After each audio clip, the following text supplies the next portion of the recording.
Clark being frustrated. Caitlin Clark wanted to come back. Word on the street, front office, even Stephanie White said it down in Phoenix. She stated, we are worried about the long-term health of Caitlin Clark. That has been the topic. That has been all. Caitlin Clark, the superstar who lifted the Indiana Fever from obscurity to playoff contention, has been benched, not by rivals, not by age, but by her own front office. The same suits who owe her everything are now trying to sideline the face of women's basketball. But Clark isn't backing down. She's not accepting it quietly. She's fired up, ready to fight, and she's making it clear, no one benches Caitlin Clark. Is Caitlin Clark not playing because she's hurt? She can't come back? Or is she not playing because the organization chose to bench her for the rest of the year? Because Stephanie White has come out and made some comments, and I don't like what I'm hearing. Play https://youtube.be/mzsjh-smsxq114 to 138. The Indiana Fever are officially headed to the playoffs for the second straight year. A franchise record 23 wins. Their first winning season since 2015. But guess who won't be suiting up for the most important games of the year? The player who made it all possible. The one who turned empty seats into sellouts. Whose name alone brings crowds, headlines, and revenue. Caitlin Clark has been ruled out for the rest of the season, including the playoffs, and she's not just frustrated. She's furious. And she has every right to be. The Indiana Fever are having a tough time covering the tracks to the dirty games they played and screwing over the fans and sabotaging Caitlin Clark.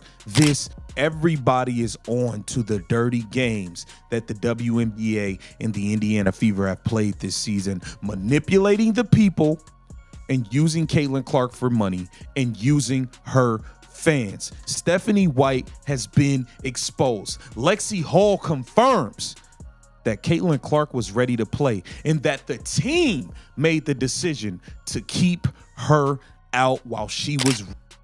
The official reason? Big picture. Long-term health. The front office is acting like they're protecting the crown jewels, bubble wrapping Caitlin Clark for some future that apparently matters more than the present. They're practically patting themselves on the back for being cautious, expecting applause for sidelining the very player who turned this team into must-watch basketball. Clark made the Fever relevant again, and now she's being benched like a liability. Fans aren't buying it. Steph, what stood out to you about Caitlin and kind of the ray of emotion she probably felt as you came to this decision? Yeah, I mean, it's frustrating, number one, just all the injuries that she's had. Obviously, I wouldn't speak for her, but and the amount of work that she's put in to position herself to be able to play and then to, have to ultimately make this decision. There's disappointment. There's the obvious frustration that's come with not being healthy really for an entire season. But ultimately, I think the big picture is the most important thing, and those are conversations that we've continued to have. And the message has continued to be that it's not her long-term health and wellness and her being 100% when she's ready to go is the most important thing. Caitlin Clark isn't just another name on the injury list, she's the reason anyone talks about the Indiana Fever. This franchise spent 7 straight years as a league afterthought, nowhere near the playoffs.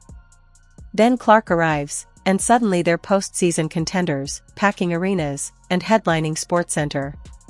She didn't just play, she transformed. From basement dwellers to ballroom guests, all because of Caitlin. Caitlin Clark strapped on her hard hat and steel-toed boots and revolutionized the game of pretend basketball. She turned this previously unmonetizable turd into a league that's getting dangerously close to losing their charity status. Because of Caitlin Clark, the WNBA is on the verge of generating pesos and profit for the first time ever. She brought mainstream attention to a league that never had a chance of breaking into the mainstream. She brought a new fan base for the first time. people were actually willing to spend money to watch the WNBA. And how do the suits repay her? By telling her to sit this one out. It's not just a tactical misstep, it's borderline disrespect. You don't bench the main character just as the story hits its climax. It's like a Marvel movie cutting the superhero from the final battle over wear and tear concerns. The fans came for Caitlin Clark. Now she's gone, right when it matters most. Which I'm all for the long-term health, but you got to be a player-first organization. And if that set player is ready to return, she's cleared by the doctors. She's cleared by the damn doctors to play. Been cleared by the doctors to play.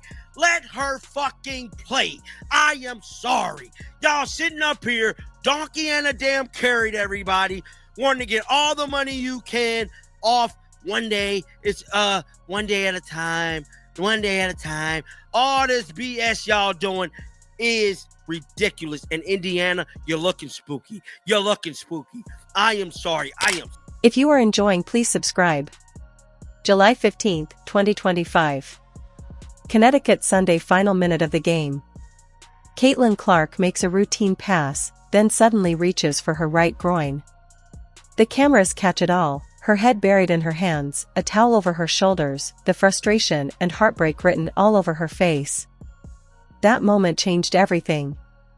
Not because doctors shut her down, they cleared her for non-contact practice. Not because Clark wanted out, she didn't. The Fever front office made the call. And the league felt it instantly the moment Clark left the court. WNBA TV ratings dropped by over 50%. Not a typo, 50%. More than half the audience checked out. Why? Because Caitlin wasn't playing. That's the kind of gravity she has. When she plays, it's an event. When she doesn't, it's just another game. Look no further than her first showdown with Angel Reese's team. 2.7 million viewers on ESPN, the most watched game of the year. Clark posted a triple-double and lit up the internet. Reese? 12 points and a lot of side-eye. Caitlin Clark is the show, the whole show, and without her, the lights just don't shine as bright. Instead of allowing Caitlin Clark to elevate the league, WNBA players were overtaken with powerful feelings of jealousy. They resented her. They wanted her to go away. And this season, and especially over the last couple of months, WNBA players have gotten exactly what they wanted. After 2 years of claiming that the WNBA is about more than one player, unknown dump divers were finally given the opportunity to prove it. As expected, the end result has been huge embarrassing. For nearly 2 months, the Indiana Fever dangled hope in front of fans like a carrot on a stick. Day to day, they said, "We're just being cautious." Meanwhile, Caitlin Clark was grinding in the gym every single day with one goal: getting back on the court.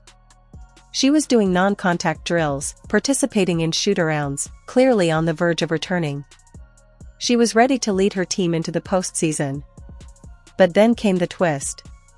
The front office, the same people who've cashed in on the Caitlin Clark phenomenon from day one, decided to shut her down.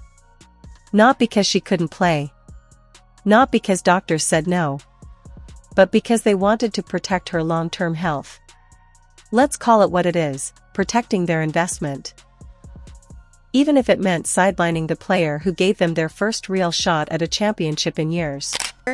The Fever fan base has lost so much trust in the Fever organization this year, and not only from the injury reporting, but it stems from the injury reporting. There's been some very, very weird injury reports this season, and the math isn't mathing. And I've also been one to defend the organization to a certain extent because you don't always want to give away too much information.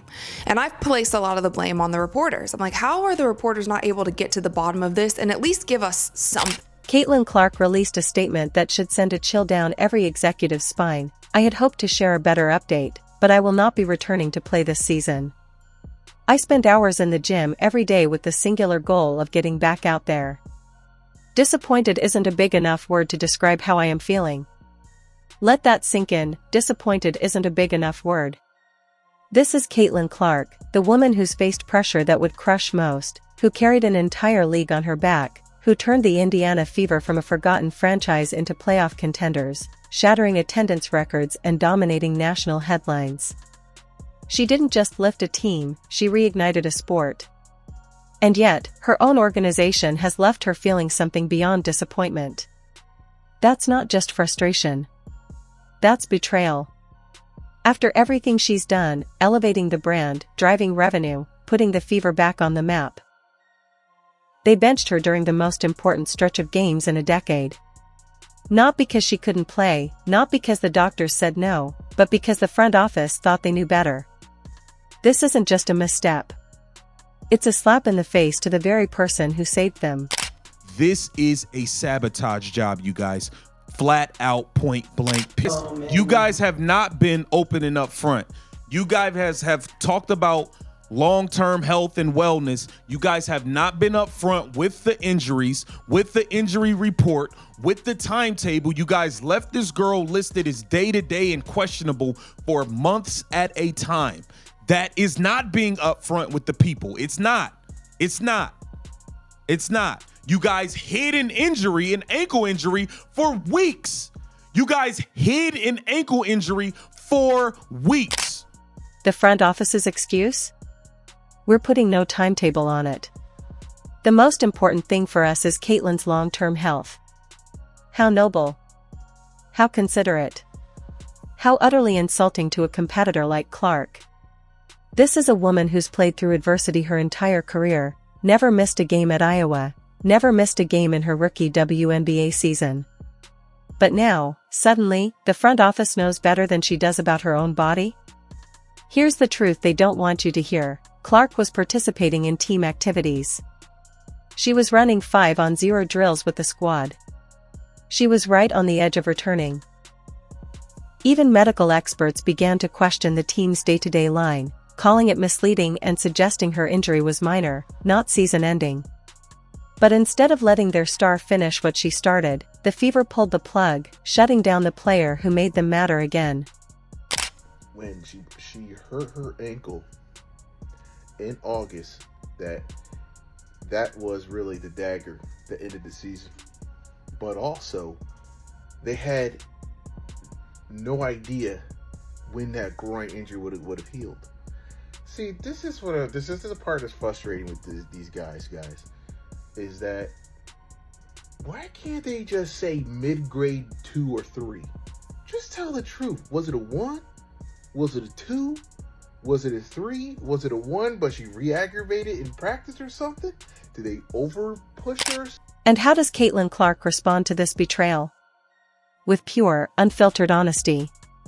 This has been incredibly frustrating, but even in the bad, there is good. The way the fans continue to show up for me and for the Fever has brought me so much joy and important perspective. I am so proud of how this team has only gotten stronger through adversity this year. Now, it's time to close out the season and claim our spot. Notice what she did there. She thanked the fans. She praised her teammates. But not a single word of thanks for the front office that benched her. That silence says everything. Clark knows exactly who's responsible for keeping her off the court during the biggest games of the year, and she isn't hiding it. She stated, "I miss it too." Y'all want to know why Caitlin Clark said this? Because Caitlin Clark never wanted to sit out. Caitlin Clark wanted to come back. Caitlin Clark wanted to come back, and they're treating her like she's property. That's what the Indiana Fever is doing. She's their property now. And since Caitlin Clark can have the say on whether she can play basketball or not, which is completely damn me ridiculous, utterly ridiculous. Utterly ridiculous. If she can play and she want to play, let her fucking play. Here's where it gets even more infuriating. The Indiana Fever desperately need Caitlin Clark. Sitting as the 7th seed, they clinched their playoff spot with a 94-65 rout of the Washington Mystics. But now they head into the postseason without their superstar, their biggest draw, their very identity. Fans are already doubting the team's chances without Clark, and rightly so. The front office talks about protecting her future, but what about protecting the franchise's future? What about the thousands of fans who bought playoff tickets expecting to witness the Caitlin Clark show? What about the TV ratings that will nosedive without the league's brightest star? They put hypothetical long-term concerns above real, immediate championship opportunities. This decision reeks of organizational arrogance. The same front office that saw Clark transform the Fever from irrelevant to must-watch suddenly thinks they can win without her. They're about to learn a harsh lesson. Sidelining greatness in favor of corporate caution comes at a steep cost. So by making the playoffs and by shutting down Caitlin Clark, it means that they fully believe that Caitlin Clark is not going to be an asset to this team, and they would rather go into the playoffs with Bree Hall on the roster than with a Caitlin Clark.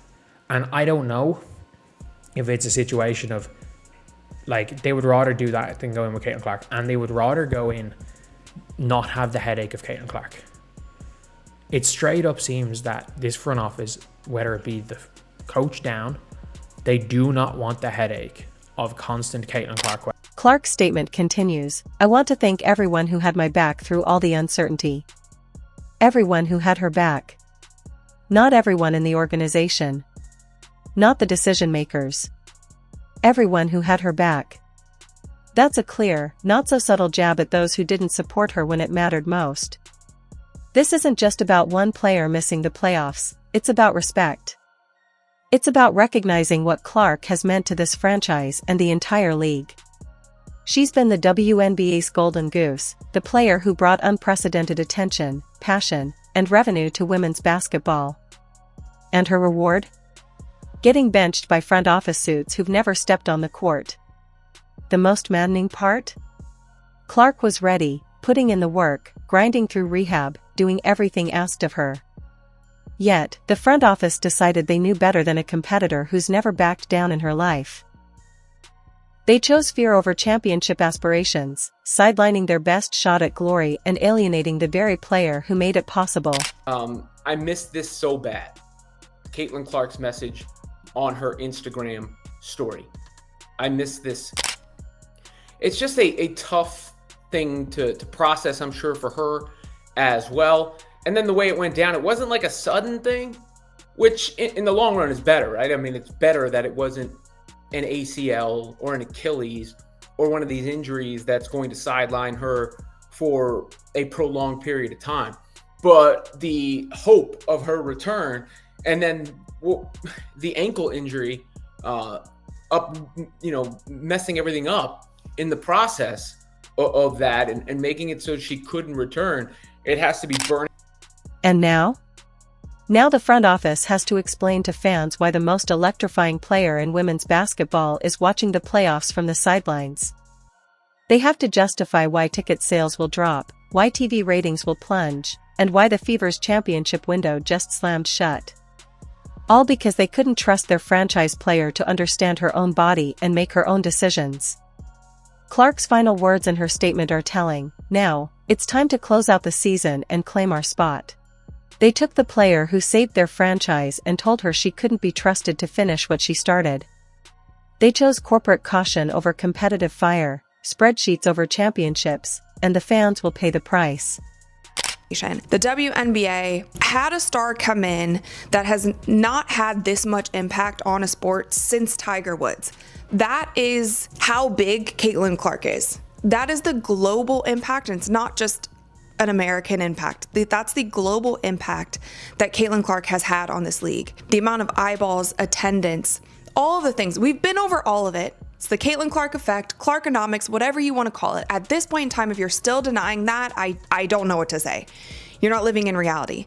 Unfortunately, though, there are still people at this point in time who are still denying that. When Caitlin Clark went out with injury in the beginning of the season, the viewership dropped over 50%. Caitlin Clark deserved better. The fans deserved better. And when the Fever inevitably fall short in the playoffs without their superstar, everyone will know exactly who's to blame. Not the injury. Not bad luck. The front office that was too scared to let greatness shine when it mattered most. Disappointed isn't even close to enough. It shouldn't be. As we gear up to watch the Indiana Fever in the playoffs without their one and only Caitlin Clark, Let's take a moment to mourn what could have been. The front office wanted to play it safe, but in the end, they played themselves. And Clark? She'll be back next season with a vengeance, mark my words. You thought she had a chip on her shoulder before? After this, she'll have the whole damn casino. Meanwhile, the Fever will learn the hard way that clipping the wings of their golden goose leaves them with nothing but eggs, and nobody buys tickets for eggs. If the front office can't see that, well, enjoy the silence.